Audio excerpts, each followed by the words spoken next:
This is the most useless title in WWE history. And no, it's not the Speed Championship. It's not the previous iteration of the 24/7 Championship. I'm talking about the Women's US title. Now, before anybody gets upset, this is not going to be a video where I'm blaming the talent, because it's not their fault. Whether it's Chelsea Green, Zelina Vega, Giulia, Chelsea Green again, Giulia again, or Tiffany Stratton, the fact is this: WWE Creative has failed every single one of them. Well, maybe not Tiffany since her title reign just started, but you get the point. See, WWE introduced the Women's United States Championship like it was supposed to be a major step forward for the women's division. This was supposed to lead to more opportunities, more stories, more TV time, and yet somehow, just months later, it already feels completely irrelevant. It's a championship that's damn near never defended on major shows, the storylines are almost non-existent, and honestly, it raises a bigger question. Why did WWE create this title in the first place if they didn't have a real plan for it? So today we're gonna look at the many ways that WWE royally f***ed this up, and we'll also discuss the ramifications of this going forward. And if you stick around till the end, I'll shockingly give you why there might just be a slight glimmer of hope. But before we continue, y'all know what to do. Hit that like button, subscribe, and hit that notification bell, as we're on the road to 1,000 subscribers, and I'd really appreciate it if you help me get there. Now, without further ado, let's get back to the video. So back in November of 2024, WWE introduced the Women's IC title and the Women's US title. And I thought to myself, well, this is good. This is something that I actually wanted WWE to have for years. There's so many talented women on the roster, and I thought this was a great way to give them some TV time, maybe some more exposure. And I thought the introduction of these titles was an overall net positive. And then WWE ended up having a tournament, and I loved who they picked as the winners. On the IC title side, it was Lyra Valkyria. And on the US title side, it was Chelsea Green! I saw the vision. I could see where this could go.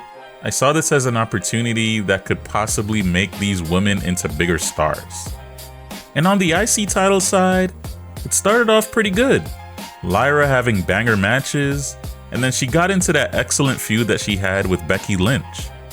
But on the US title side, I just kept wondering to myself, well, what's the plan here? Because it just didn't seem like WWE put the same amount of care into the US title as they did with the IC title. It just seemed like WWE didn't have a plan for Chelsea Green as their US champion. But I was like, you know what? It's still a fresh title. Let me give it some time. And I waited, but there was nothing. Hell, the title wasn't even featured at the biggest show of the year, WrestleMania. And then I attended the SmackDown after Mania 41, and that's when it happened. Chelsea Green facing off against Zelina Vega, and Chelsea Green loses? And don't get me wrong, I was really happy for Zelina Vega, but it was just very odd that they got the title off of Chelsea so quickly.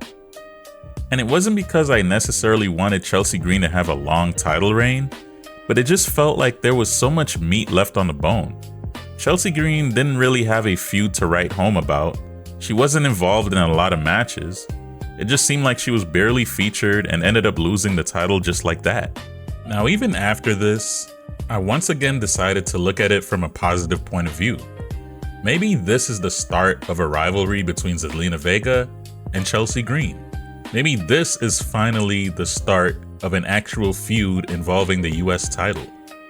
But instead, what we got was a 62-day title reign with only one successful defense. One.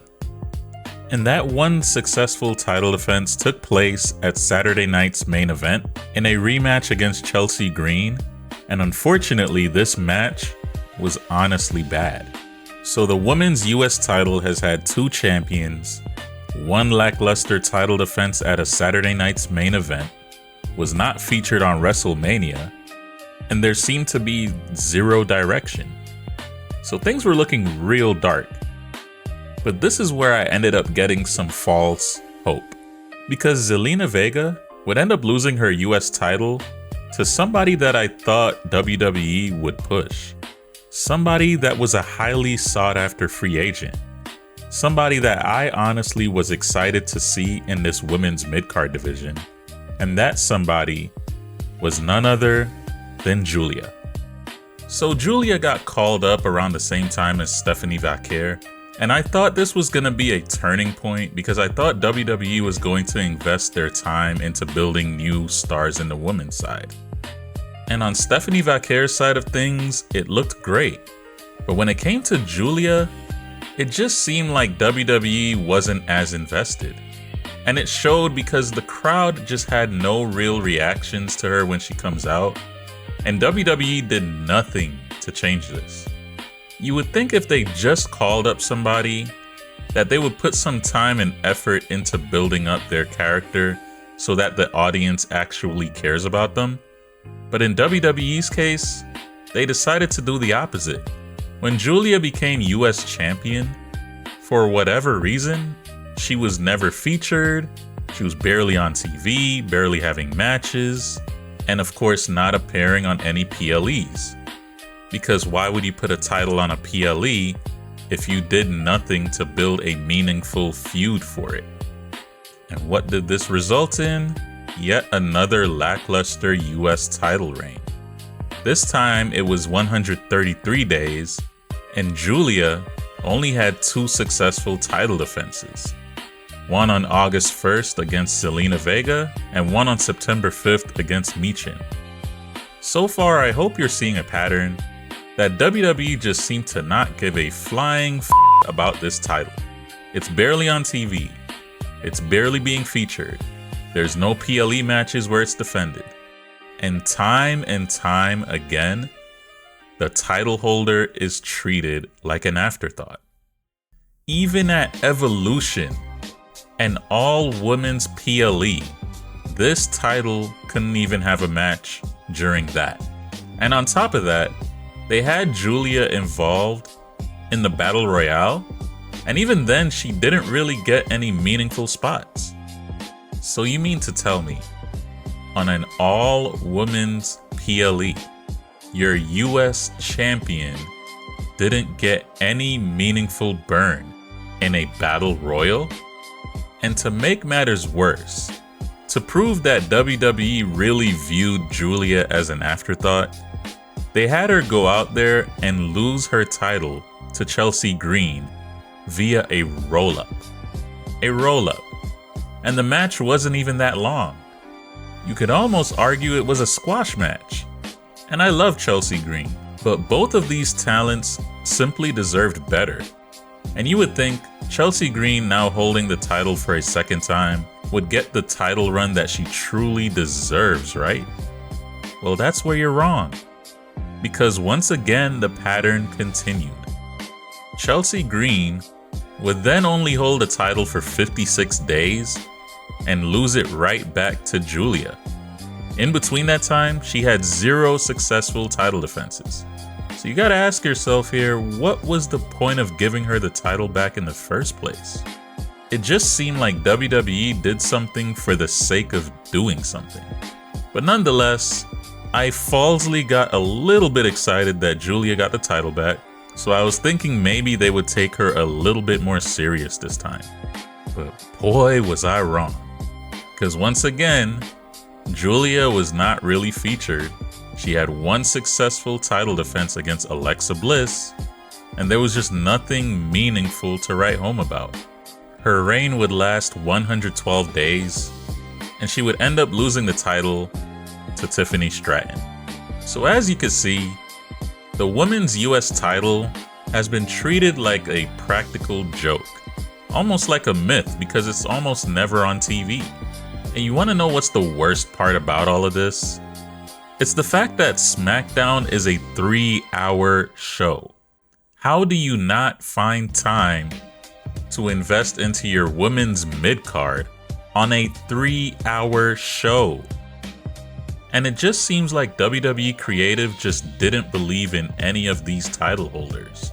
We had Chelsea Green as the inaugural champ, and if you watch WWE Unreal, you'll know how they feel about Chelsea Green.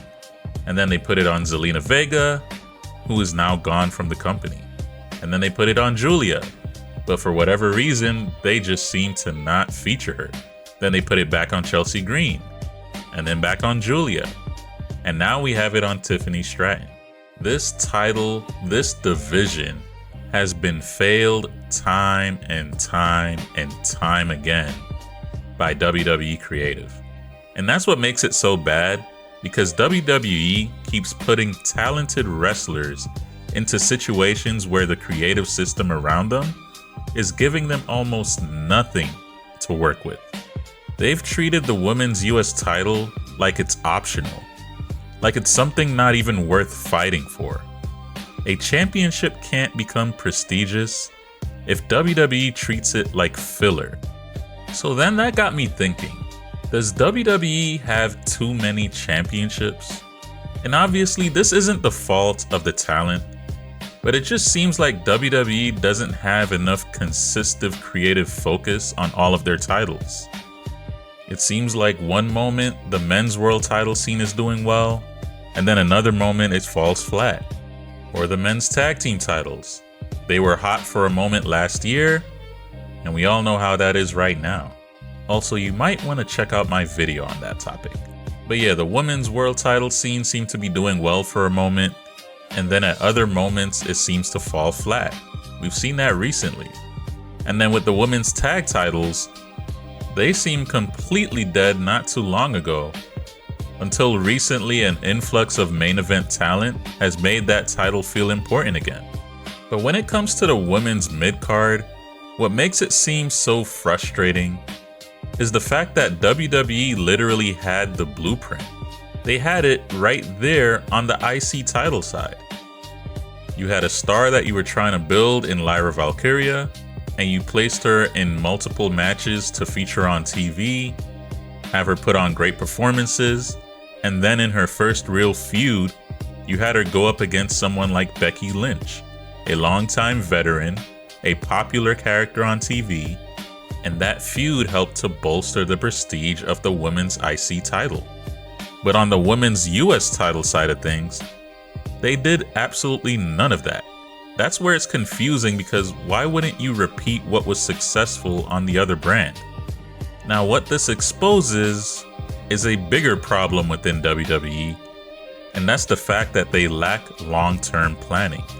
I've noticed a big trend with WWE over the past few years, where they seem to be chasing viral moments, but then have no plan to follow up.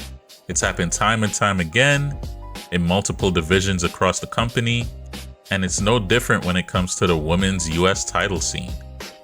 It seemed like they just decided, we're gonna bring in a mid-card title on each brand because the men have that.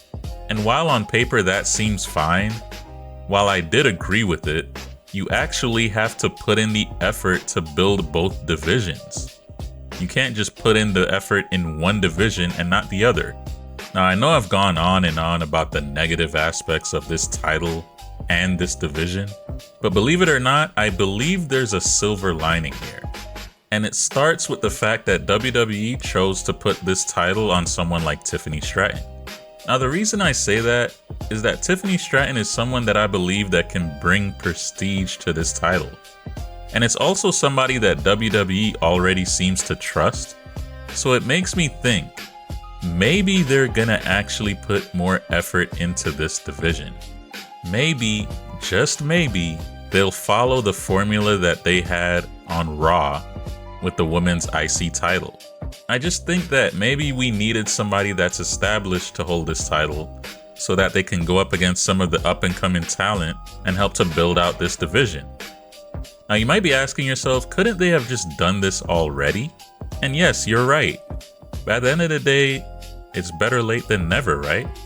See, my hope, because all I have right now is hope, is that WWE will actually take time to invest into Tiffany Stratton as US champion. They've already shown that they like to feature her on TV, so I'm hoping that continues here. And my bold prediction is that by the end of the year, the women's US title will be a lot more prestigious and might be even more important than the IC title. Now, I know that's just a hot take, but I believe with the new direction that WWE is going in when they're featuring more up-and-coming talent, that this time they'll actually put some effort into the women's mid-card on SmackDown. Now, I know I'm most likely going to be wrong, but it would be so great if I was actually right. But yeah, let me know in the comments, what do you think has been the biggest reason that the women's US title has failed so far? Why do you think WWE didn't invest in this division? And do you think there's any hope going forward? I'd really love to discuss it with you, so let me know what you feel in the comments below. And of course, if you made it this far in this video and you enjoyed it, consider giving it a like and subscribe for more, as it really does help this channel grow. Also, if any of the videos on the screen pique your interest, go ahead and check them out. Or check out my channel for even more content. And of course, thank you for hanging with me today in the Dre Fabe Corner, and I'll see y'all in the next one.